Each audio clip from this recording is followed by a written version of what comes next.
Vayechi concludes the first book of the Torah, the book of Bereshit. In our Parashat we read about the passing of Yaakov and the brachot he gives to his sons, the 12 tribes, before he passes away.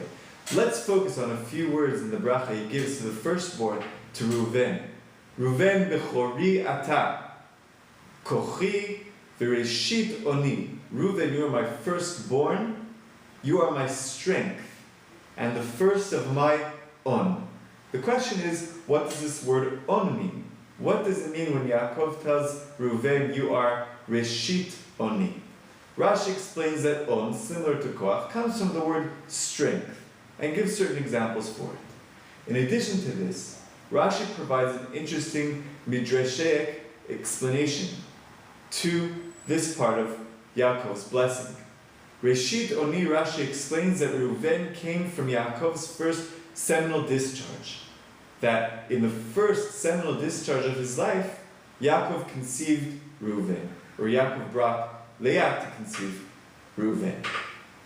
Why did Rashi need to interpret this way? What's the meaning that the Midrash is trying to teach us?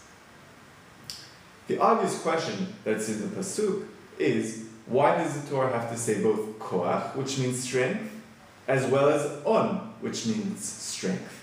And also, why is Reuven referred to as reshit oni? I believe the message that Rashi is teaching here in the simple explanation of the text is very powerful. On sounds very similar to another Hebrew word, which is an or ani.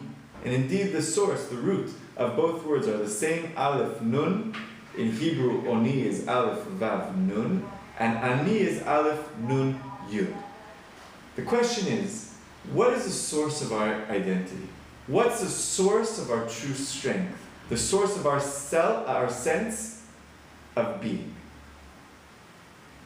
When we see ourselves as born today, gone tomorrow, disconnected from a long series of events, disconnected from a greater whole, then indeed we're weak, we're small, we're insignificant. When we're part of something much greater, something much longer, something eternal, and our source of strength stems from our connection to this greater whole, then indeed our strengths can be eternal as well. In the word oni, in the words reshit oni, Yaakov is expressing his identity, his self, his sense of self. Where does his ani come from? It comes from his ability to connect past with present, to propel through to the future. Reshit oni, you are the peak, the first of my koach. Where do I find the source of my strength? When I see myself not as an independent creature, not as independent and disconnected from all of history, from all of existence, but the contrary. My strength comes from a greater source. My strength comes from a source of a greater oneness. The source of my strength is eternal, therefore my strength itself is eternal and boundless. My strength indeed is boundless when I see myself as part of a continuity, when I see myself as part of Netzach. The blessing for Reuven, the first of the 12 tribes, is this blessing. See yourself as part of the great chain of Jewish history.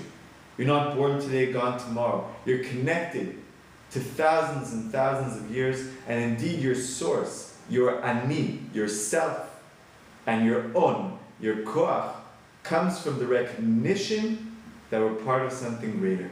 And when the source of our strength comes from a greater part, comes from a greater whole, then indeed our strengths are greater, and our sense of self is greater, and that's the blessing that Yaakov wants to give to Reuven, the blessing to always recognize the source of our self, the source of our strengths, to know that our strength is boundless and eternal. Shabbat Shalom.